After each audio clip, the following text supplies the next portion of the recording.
ଭାବନ୍ତୁ ତ 3000 ମାଇଲ ଦୂରରେ ଥିବା ଇରାନରେ ହଠାତ୍ ଗୋଟିଏ ବୋମା ପଡୁଛି। ଆଉ ତାର କିଛି ଘଣ୍ଟା ଭିତରେ ଓଡ଼ିଶାର କୌଣସି ଏକ ଢାବାରେ କିମ୍ବା ଆମ ଘରର ରୋଷେଇଶାଳାରେ ଗ୍ୟାସ୍ କିଣିବା ପାଇଁ ପଇସା ନିଅଣ୍ଟ ପଡ଼ିଯାଉଛି। ଏକଦମ। କଥାଟି ଶୁଣିବାକୁ ଟିକେ ଅଜବ ଲାଗୁଥିଲେ ବି ଏହା ହିଁ ଆଜିର ବାସ୍ତବତା। ଆଜି ହେଉଛି 13 ମାର୍ଚ୍ଚ 2026। ହଁ, ଆଉ ବିଭିନ୍ନ ଖବରକାଗଜ, ଜାତୀୟ ତଥା ଅନ୍ତର୍ଜାତୀୟ ରିପୋର୍ଟ କିମ୍ବା ଓଡ଼ିଶା ବିଧାନସଭାର ଖବରଗୁଡ଼ିକୁ ନେଇ ପ୍ରସ୍ତୁତ ଆମର ଏହି ଗଭୀର ଆଲୋଚନାକୁ ସମସ୍ତଙ୍କୁ ସ୍ୱାଗତ। ଆଜିର ଆମର ଉଦ୍ଦେଶ୍ୟ ହେଉଛି ସେହି ଅଦୃଶ୍ୟ ସୂତାଗୁଡ଼ିକୁ ଖୋଜି ବାହାର କରିବା ଯାହା ବିଶ୍ୱସ୍ତରୀୟ ଭୌଗୋଳିକ ରାଜନୀତିକୁ ଆମ ଦୈନନ୍ଦିନ ଜୀବନ ସହ ଯୋଡ଼ିଥାଏ। ବିଲକୁଲ, କାରଣ ଅନେକ ସମୟରେ ଆମକୁ ଲାଗେ ଯେ ସେସବୁ ଘଟଣା ଆମଠାରୁ ବହୁତ ଦୂରରେ ଘଟୁଛି। ଠିକ୍ ଅଛି, ଆସନ୍ତୁ ଏହାକୁ ଟିକେ ସହଜ କରି ବୁଝିବା। ମଧ୍ୟପ୍ରାଚ୍ୟରେ ଏବେ ଯାହା ଘଟୁଛି ତାହା କୌଣସି ସାଧାରଣ ଘଟଣା ନୁହେଁ। ହଁ, ସ୍ଥିତି ବହୁତ ଗମ୍ଭୀର ଅଛି। ଆମେରିକା ଏବଂ ଇସ୍ରାଏଲ ମେଣ୍ଟ ଦ୍ୱାରା ଇରାନ ଉପରେ ଏକ ବଡ଼ ଧରଣର ଏୟାର ଷ୍ଟ୍ରାଇକ୍ ହୋଇଛି। ଆଉ ସବୁଠାରୁ ବଡ଼ କଥା ହେଉଛି ଏଥିରେ ଇରାନର ସର୍ବୋଚ୍ଚ ନେତା ଆୟାତୋଲ୍ଲା ଅଲି ଖାମେନିଙ୍କର ମୃତ୍ୟୁ ଘଟିଛି। ଏହି ଗୋଟିଏ ଘଟଣାର ପ୍ରଭାବ କେତେ ଦୂର ବ୍ୟାପିପାରେ ତାହା ଚିନ୍ତା କଲେ ଆଶ୍ଚର୍ଯ୍ୟ ଲାଗେ। ସତରେ। ଆଉ କେଉଁ କେଉଁ କ୍ଷେତ୍ରରେ ଏହାର ପ୍ରଭାବ ପଡ଼ିଛି? ମାନେ ଆପଣ ଦେଖନ୍ତୁ, କ୍ରୀଡ଼ା ଜଗତରେ ବି ଏହାର ପ୍ରଭାବ ପଡ଼ିଛି। ଆଗକୁ ଥିବା 2026 ଫୁଟବଲ ବିଶ୍ୱକପ୍ରେ ଇରାନ ଆଉ ଅଂଶଗ୍ରହଣ କରିପାରିବ ନାହିଁ। ଓହୋ, ତାମାନେ ଖେଳ ଉପରେ ବି ରୋକ ଲାଗିଗଲା। ହଁ, ଆଉ ଅନ୍ୟପକ୍ଷରେ ଚୀନ ଏହି ଆକ୍ରମଣକୁ କଡ଼ା ଭାଷାରେ ନିନ୍ଦା କରିଛି, ଯାହା ବିଶ୍ୱ ରାଜନୀତିରେ ପୁରା ଏକ ନୂଆ ସମୀକରଣ ସୃଷ୍ଟି କରୁଛି। କିନ୍ତୁ ଏହି ଘଟଣା କେବଳ କୂଟନୀତି ବା ଖେଳ ପଡ଼ିଆରେ ସୀମିତ ନାହିଁ। ଅସଲ ଭୂକମ୍ପ ତ ଆସିଛି ଆମ ଅର୍ଥନୀତିରେ। ହଁ, ସେହି ଭୂକମ୍ପ କଥା ହିଁ ମୁଁ ଭାବୁଥିଲି, ବୁଝିଲେ ତ। ଅଶୋଧିତ ତୈଳ ବା କ୍ରୁଡ୍ ଅଏଲ ଦର ହଠାତ୍ ଆକାଶ ଛୁଆଁ ହୋଇଯାଇଛି। ଆଉ ଏହାର ସିଧାସଳଖ ପ୍ରଭାବ ପଡ଼ିଛି ଆମ ଭାରତୀୟ ସେୟାର ବଜାର ଉପରେ।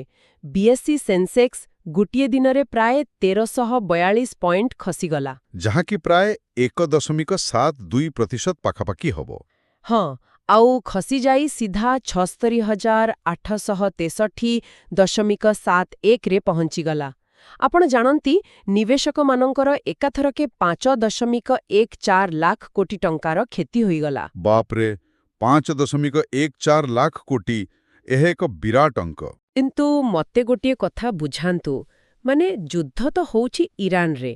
ଭାରତରେ ଥିବା କୌଣସି କମ୍ପାନୀର କାରଖାନା ତ ନଷ୍ଟ ହୋଇନାହିଁ କିମ୍ବା ସେମାନଙ୍କର ବିକ୍ରି ହଠାତ୍ ଶୂନ୍ୟ ହୋଇଯାଇନାହିଁ। ହଁ, ତାହା ତ ଠିକ୍ କଥା। ତେବେ ଗୋଟିଏ ଦିନରେ ଏତେ ଲକ୍ଷ କୋଟି ଟଙ୍କା ଗାୟବ ହୋଇଗଲା କିପରି? ଏହା ପଛର ପ୍ରକୃତ କାରଣଟା କ'ଣ? ଆଚ୍ଛା, ଏହାକୁ ଏକ ଭିଡ଼ ଥିବା ସିନେମା ହଲ୍ ସହ ତୁଳନା କରନ୍ତୁ। ଫିଲ୍ମ ଚାଲିଥିବା ବେଳେ ଯଦି କେହି ଜଣେ ଧୂଆଁର ଗନ୍ଧ ପାଏ ଆଉ ନିଆଁ ଲାଗିଛି ବୋଲି ଚିତ୍କାର କରେ, ତେବେ କ'ଣ ହେବ? ଲୋକମାନେ ତ ଆତଙ୍କିତ ହୋଇ ବାହାରକୁ ଦୌଡ଼ିବେ। ଏକଦମ। ନିଆଁ ବାସ୍ତବରେ କାହାକୁ ଛୁଇଁବା ପୂର୍ବରୁ ସେହି ଦଳାଚକଟାରେ ହିଁ ଅଧିକ କ୍ଷତି ହୋଇଯିବ। ସେୟାର ବଜାର ମାନେ ଠିକ୍ ସେହିପରି ହିଁ କାମ କରେ। ଆଚ୍ଛା, ତା ମାନେ ଖାଲି ଭୟରେ ଲୋକେ ସେୟାର ବିକିବା ଆରମ୍ଭ କଲେ। ହଁ, ଯେତେବେଳେ ମଧ୍ୟପ୍ରାଚ୍ୟ ଭଳି ତୈଳ ସମୃଦ୍ଧ ଅଞ୍ଚଳରେ ଯୁଦ୍ଧ ହୁଏ, ସେତେବେଳେ ନିବେଶକମାନେ କେବଳ ଆଜିର ତେଲ ଦରକୁ ଦେଖନ୍ତି ନାହିଁ। ସେମାନେ ଭୟ କରନ୍ତି ଯେ ଯଦି ପାର୍ସିଆନ୍ ଗଲ୍ଫ ଦେଇ ଜାହାଜ ଚଳାଚଳ ବନ୍ଦ ହୋଇଯାଏ, ତେବେ ପୁରା ବିଶ୍ୱର ଯୋଗାଣ ଶୃଙ୍ଖଳା ଭାଙ୍ଗି ପଡ଼ିବ। ଆଉ ତାପରେ ପରିବହନ ଖର୍ଚ୍ଚ ବଢ଼ିବ, ମୁଦ୍ରାସ୍ଫୀତି ବଢ଼ିବ। ବିଲକୁଲ। ଆଉ କମ୍ପାନୀମାନଙ୍କର ଲାଭ କମିଯିବ।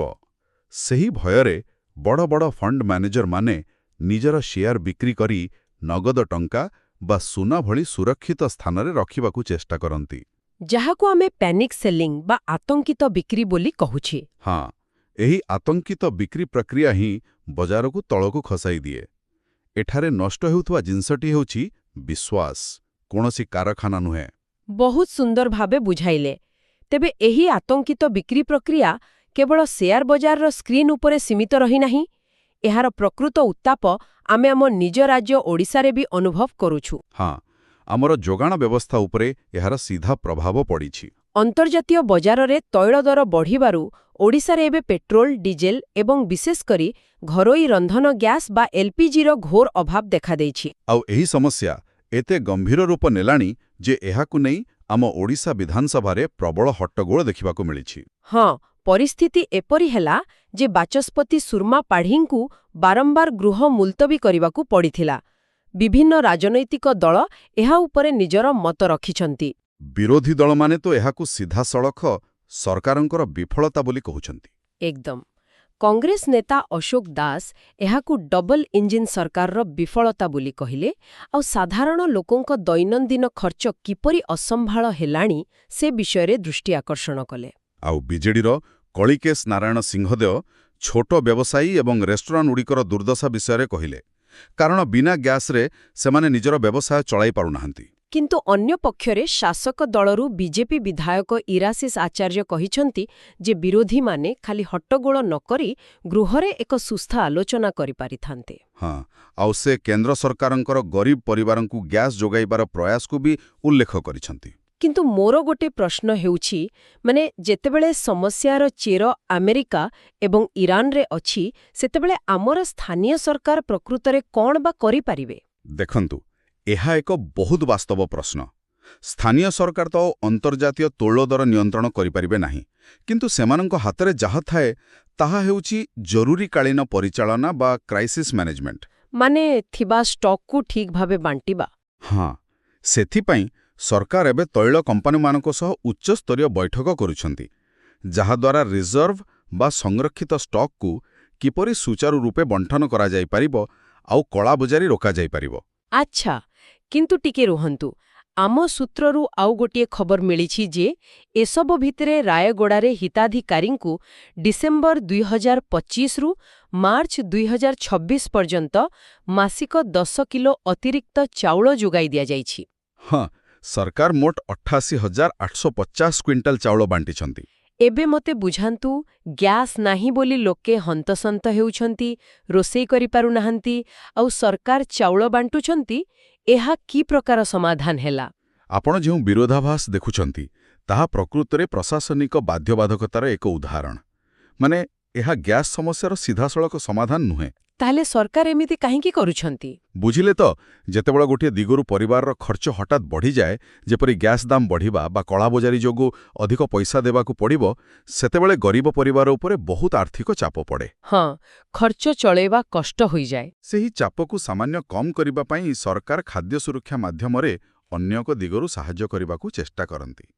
ଏହା ରୋଗର ମୂଳ କାରଣକୁ ଭଲ କରୁନାହିଁ ସତ, କିନ୍ତୁ ରୋଗୀକୁ ତୁରନ୍ତ କିଛି ଆଶ୍ୱାସନା ନିଶ୍ଚୟ ଦେଉଛି। ଆଚ୍ଛା, ଅର୍ଥାତ୍ ଆମେ କେବଳ ପ୍ୟାଚ୍ ୱାର୍କ କରୁଛୁ। କିନ୍ତୁ ଏଭଳି ପରିସ୍ଥିତି କେତେଦିନ ଚାଲିବ? ଆମେ କ'ଣ ସବୁବେଳେ ଅନ୍ୟ ଦେଶର ଯୁଦ୍ଧକୁ ଦେଖି ନିଜ ଘରର ବଜେଟ୍ ତିଆରି କରୁଥିବା? ପ୍ରକୃତରେ ଏହାର କିଛି ଦୀର୍ଘମିଆଦୀ ସମାଧାନ ଦରକାର। ଆମ ସୂତ୍ରରୁ ଜଣାପଡ଼ୁଛି ଯେ ଏଥିପାଇଁ ଏକ ବଡ଼ ପଦକ୍ଷେପ ନିଆଯାଇଛି। କେନ୍ଦ୍ର ବଜେଟ୍ 2026ରେ ଅର୍ଥମନ୍ତ୍ରୀ ନିର୍ମଳା ସୀତାରମଣ ଏକ ବହୁତ ବଡ଼ ଘୋଷଣା କରିଛନ୍ତି। ହଁ, ସେହି ରେୟାର ଆର୍ଥ କରିଡର କଥା କହୁଛନ୍ତି ତ? ଏକ୍ଜାକ୍ଟଲି। ସେ ଓଡ଼ିଶା, କେରଳ, ଆନ୍ଧ୍ରପ୍ରଦେଶ ଏବଂ ତାମିଲନାଡୁ ଭଳି ଉପକୂଳବର୍ତ୍ତୀ ରାଜ୍ୟମାନଙ୍କରେ ରେୟାର ଆର୍ଥ କରିଡର ବା ବିରଳ ମୃତ୍ତିକା କରିଡର ପ୍ରତିଷ୍ଠା ପାଇଁ ସରକାରୀ ସହାୟତା ପ୍ରଦାନ କଥା କହିଛନ୍ତି। ଏହାଦ୍ୱାରା ଖଣି ଉତ୍ତୋଳନ, ପ୍ରକ୍ରିୟାକରଣ ଏବଂ ଗବେଷଣା କ୍ଷେତ୍ରରେ ଉନ୍ନତି ଆସିବ। ଏହା ଏକ ବହୁତ ଗୁରୁତ୍ୱପୂର୍ଣ୍ଣ ଘୋଷଣା। କିନ୍ତୁ ସାଧାରଣ ଲୋକଙ୍କ ପାଇଁ ଏହି ରେୟର ଆର୍ଥ ଜିନିଷଟା କ'ଣ? ଆମେ ଲୁହା, କୋଇଲା, ବକ୍ସାଇଟ୍ ଶୁଣିଛୁ। ଏହି ବିରଳ ମୃତ୍ତିକା କାହିଁକି ଏତେ ମହତ୍ତ୍ୱପୂର୍ଣ୍ଣ ଯେ ଏହା ଆମକୁ ତୈଳ ସଙ୍କଟରୁ ମୁକୁଳାଇ ପାରିବ ବୋଲି ଆଶା କରାଯାଉଛି? ଏଠାରେ ସବୁଠାରୁ ରୋଚକ କଥା ହେଉଛି, ରେୟାର ଆର୍ଥ ବା ବିରଳ ମୃତ୍ତିକା ପ୍ରକୃତରେ ସେତେ ବିରଳ ନୁହେଁ। ଏଗୁଡ଼ିକ ହେଉଛି 17ଟି ସ୍ୱତନ୍ତ୍ର ରାସାୟନିକ ମୌଳିକ ପଦାର୍ଥ, ଯାହା ଆମ ପୃଥିବୀ ପୃଷ୍ଠରେ ପ୍ରଚୁର ପରିମାଣରେ ଅଛି। ତାହେଲେ ସମସ୍ୟା କେଉଁଠି? ସମସ୍ୟା ହେଉଛି ଏଗୁଡ଼ିକ ଅନ୍ୟ ଖଣିଜ ପଦାର୍ଥ ସହ ଏପରି ମିଶିକି ଥାଏ ଯେ ସେଗୁଡ଼ିକୁ ଅଲଗା କରିବା ବା ଶୁଦ୍ଧ କରିବା ଅତ୍ୟନ୍ତ କଷ୍ଟକର ଆଉ ବ୍ୟୟବହୁଳ, ଏବଂ ଏହି ପ୍ରକ୍ରିୟାରେ ପ୍ରଚୁର ପରିବେଶ ପ୍ରଦୂଷଣ ବି ହୋଇଥାଏ।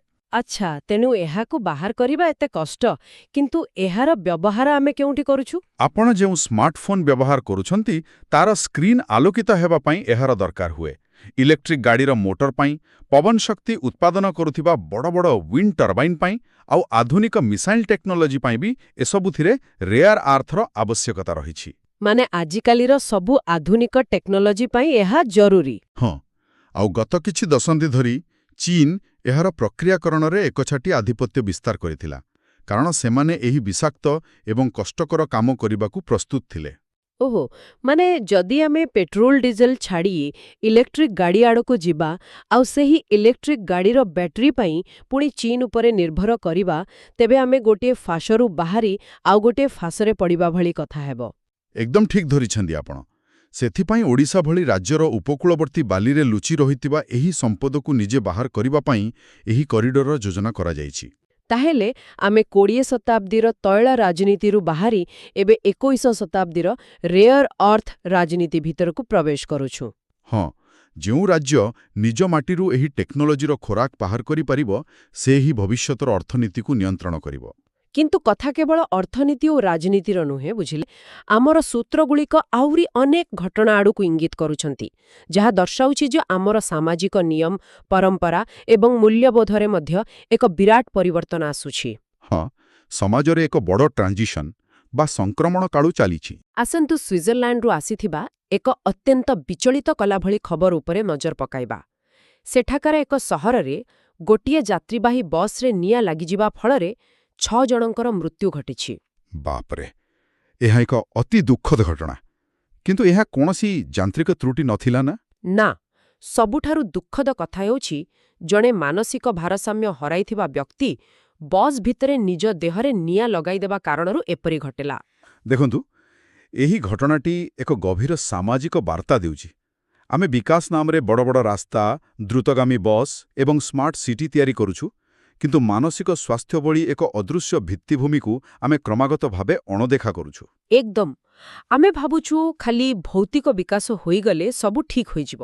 ହଁ, କିନ୍ତୁ ଯେତେବେଳେ ସମାଜର ଜଣେ ବ୍ୟକ୍ତି ମାନସିକ ସ୍ତରରେ ଏତେ ଅସହାୟ ଏବଂ ବିପର୍ଯ୍ୟସ୍ତ ହୋଇଯାଏ ଯେ ସେ ନିଜ ସମେତ ଅନ୍ୟମାନଙ୍କର ଜୀବନ ନେବାକୁ ପଛାଏ ନାହିଁ, ସେତେବେଳେ ଏହା କେବଳ ଜଣେ ବ୍ୟକ୍ତିର ବିଫଳତା ନୁହେଁ, ବରଂ ଏକ ସାମାଜିକ ସୁରକ୍ଷା ବ୍ୟବସ୍ଥାର ବିଫଳତା। ଆଉ ଯଦି ଆମର ବ୍ୟବସ୍ଥା ଭିତରେ ଥିବା ଲୋକମାନେ ମାନସିକ ସ୍ତରରେ ସୁସ୍ଥ ନାହାନ୍ତି, ତେବେ କୌଣସି ବି ଭୌତିକ ସୁରକ୍ଷା କାମ ଦେବ ନାହିଁ।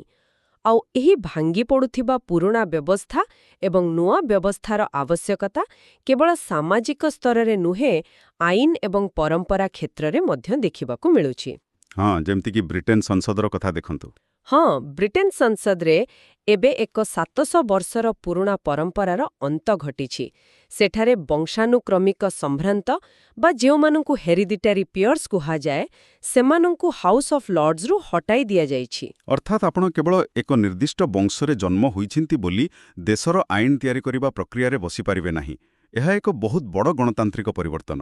ଆଉ ଠିକ୍ ସେହିପରି ଆମ ଭାରତର ସୁପ୍ରିମକୋର୍ଟ ଏକ ଐତିହାସିକ ନିଷ୍ପତ୍ତି ଶୁଣାଇଛନ୍ତି, ଯାହା ଆମର ଜୀବନ ଓ ମୃତ୍ୟୁର ସଂଜ୍ଞାକୁ ବଦଳାଇ ଦେଉଛି। କୋର୍ଟ ଜଣେ 32 ବର୍ଷୀୟ ବ୍ୟକ୍ତି ଯିଏକି ଦୀର୍ଘ 13 ବର୍ଷ ଧରି କୋମାରେ ଥିଲେ, ତାଙ୍କ ଶରୀରର କୃତ୍ରିମ ଜୀବନ ରକ୍ଷା ପ୍ରଣାଳୀ ହଟାଇବାକୁ ଅନୁମତି ଦେଇଛନ୍ତି ନା? ହଁ, ଯାହାକୁ ଆମେ ପ୍ୟାସିଭ୍ ୟୁଥାନାସିଆ ବୋଲି କହୁଛୁ। ଏହା ସହିତ ସରକାରଙ୍କୁ ଏହା ଉପରେ ଏକ ବିସ୍ତୃତ ଆଇନ ଆଣିବାକୁ ପରାମର୍ଶ ଦିଆଯାଇଛି। ସୂଚନାଯୋଗ୍ୟ ଯେ ସୁପ୍ରିମକୋର୍ଟ NCERT ବହିରୁ ଏକ ବିବାଦୀୟ ଅଧ୍ୟାୟ ହଟାଇବାକୁ ନେଇ କେନ୍ଦ୍ରକୁ ନିର୍ଦ୍ଦେଶ ମଧ୍ୟ ଦେଇଛନ୍ତି।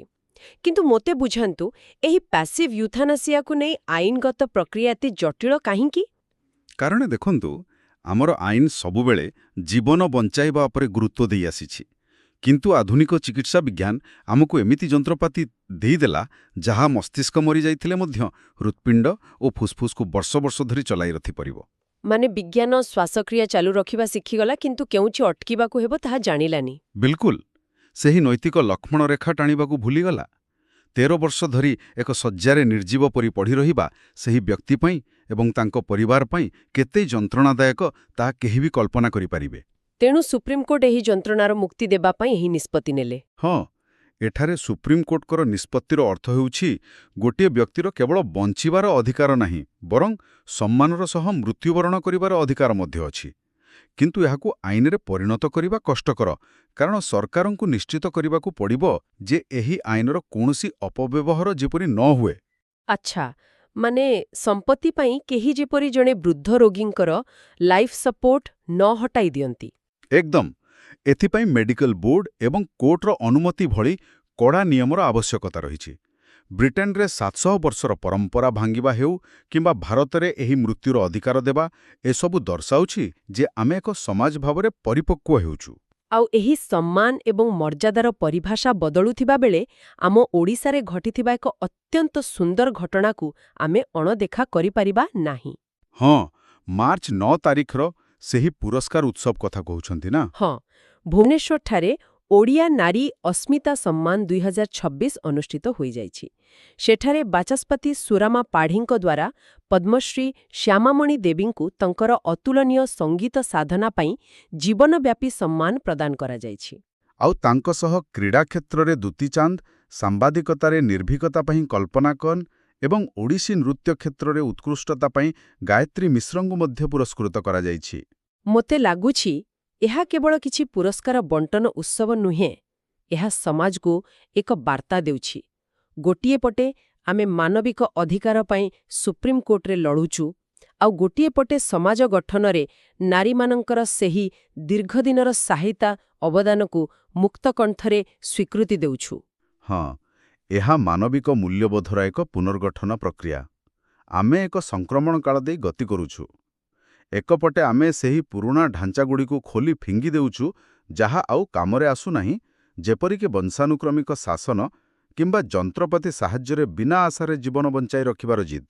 ଆଉ ଅନ୍ୟପଟେ ଓଡ଼ିଶାରେ ମହିଳାମାନଙ୍କୁ ଦିଆଯାଇଥିବା ଏହି ସମ୍ମାନ ପ୍ରମାଣିତ କରୁଛି ଯେ ଆମେ କଳା, କ୍ରୀଡ଼ା ଏବଂ ସାମ୍ବାଦିକତା କ୍ଷେତ୍ରରେ ନୂଆ ଏବଂ ସଶକ୍ତ ସ୍ୱରଗୁଡ଼ିକୁ ଆଗକୁ ଆଣୁଛୁ। ଏହା ହିଁ ଏକ ସୁସ୍ଥ ସମାଜର ଲକ୍ଷଣ। ଏହି ପୁନର୍ଗଠନ ଏବଂ ପୁରୁଣାକୁ ପଛରେ ପକାଇ ଆଗକୁ ବଢ଼ିବା କଥା ଯେତେବେଳେ ଉଠୁଛି, ମୋ ପାଖରେ ମହାକାଶରୁ ଆସିଥିବା ଏକ ଚମତ୍କାର ଖବର ଅଛି, ଯାହା ଆଜିର ଆଲୋଚନାର ଏକ ସୁନ୍ଦର ପରିସମାପ୍ତି କରିପାରିବ। ଆରେ ବାଃ, ମହାକାଶରୁ କ'ଣ ଖବର ଆସିଛି? ନାସାର ଫ୍ୟାନ୍ ଆଲନ୍ ପ୍ରୋବ୍ ମହାକାଶ ଯାନ ଦୀର୍ଘ 14 ବର୍ଷ ପରେ ପୃଥିବୀର ବାୟୁମଣ୍ଡଳକୁ ଫେରୁଛି। 2012 ମସିହାରେ ଲଞ୍ଚ ହୋଇଥିବା ଏହି 600 କିଲୋଗ୍ରାମ ଓଜନର ମହାକାଶ ଯାନ ପୃଥିବୀ ଚାରିପଟେ ଥିବା ରେଡିଏସନ୍ ବେଲ୍ଟ ବିଷୟରେ ଅନେକ ଗୁରୁତ୍ୱପୂର୍ଣ୍ଣ ତଥ୍ୟ ସଂଗ୍ରହ କରିଥିଲା। ଆଚ୍ଛା, ତାମାନେ ଏବେ ତାର କାମ ସରିଯାଇଛି? ହଁ, ଆଉ ସେ ପୃଥିବୀ ଆଡ଼କୁ ଫେରିବା ବାଟରେ ବାୟୁମଣ୍ଡଳର ପ୍ରବଳ ଘର୍ଷଣ ଯୋଗୁଁ ସମ୍ପୂର୍ଣ୍ଣ ରୂପେ ଜଳି ନଷ୍ଟ ହୋଇଯିବାର ସମ୍ଭାବନା ରହିଛି। ଜାଣିଛନ୍ତି, ଏହା ବିଜ୍ଞାନର ଏକ ଅଦ୍ଭୁତ ପ୍ରକ୍ରିୟା ହେବା ସହ ଏକ ଗଭୀର ରୂପକ ମଧ୍ୟ। ତାହା କିପରି? ମହାକାଶ ଯାନଟି ନିଜର ଜୀବନକାଳ ମଧ୍ୟରେ ଯେଉଁ ଉଦ୍ଦେଶ୍ୟ ରଖିଥିଲା, ତାହା ସେ ସଫଳତାର ସହ ପୂରଣ କଲା। ଆଉ ଏବେ ମହାକାଶରେ ଅଦରକାରୀ ଆବର୍ଜନା ପାଲଟିବା ବଦଳରେ ସେ ଜଳିଯାଇ ନୂଆ ଅଭିଯାନ ପାଇଁ ସ୍ଥାନ ଖାଲି କରିଦେଉଛି। ଏବଂ ଏହି ଘଟଣାରୁ ହିଁ ଶ୍ରୋତାମାନଙ୍କ ପାଇଁ ଆଜିଲେ ଶେଷ ଚିନ୍ତାଧାରା ଆସୁଛି, ଯେପରି ଏହି ମହାକାଶ ଯାନଟି ନିଜର ଦୀର୍ଘଦିନର ଉଦ୍ଦେଶ୍ୟ ପୂରଣ କରିସାରିବା ପରେ ପୃଥିବୀ ପୃଷ୍ଠକୁ ଫେରି ଜଳିଯାଇ ନଷ୍ଟ ହେବାକୁ ଯାଉଛି। ସେହିପରି ଆମ ସମାଜରେ ଥିବା କେଉଁ ପୁରୁଣା ନିୟମ, ବ୍ୟବସ୍ଥା କିମ୍ବା ବିଶ୍ୱ ସମୀକରଣ ଏବେ ନିଜର ଉପଯୋଗିତା ହରାଇସାରିଛି ଏବଂ ସମ୍ପୂର୍ଣ୍ଣ ଭାବରେ ଜଳିଯିବା ବା ଶେଷ ହେବା ଅବସ୍ଥାରେ ଅଛି, ଯାହାଫଳରେ ଏକ ନୂଆ ଆରମ୍ଭ ହୋଇପାରିବ। ମଧ୍ୟପ୍ରାଚ୍ୟର ବିବାଦରୁ ଉଠୁଥିବା ତୈଳ ନିର୍ଭରଶୀଳତା ହେଉ, ସମାଜର ଦୁର୍ବଳ ମାନସିକ ସ୍ୱାସ୍ଥ୍ୟ ବ୍ୟବସ୍ଥା ହେଉ କିମ୍ବା 700 ବର୍ଷର ପୁରୁଣା ରାଜନୈତିକ ପରମ୍ପରା ହେଉ, ଆମକୁ ଆଗକୁ ବଢ଼ିବା ପାଇଁ କେଉଁ ପୁରୁଣା ଚିନ୍ତାଧାରାକୁ ବିଦାୟ ଦେବାକୁ ପଡ଼ିବ, ଏହା ଉପରେ ନିଶ୍ଚୟ ଚିନ୍ତା କରନ୍ତୁ। ଏକଦମ, ଏହା ଚିନ୍ତା କରିବା ଭଳି ଏକ ବିଷୟ।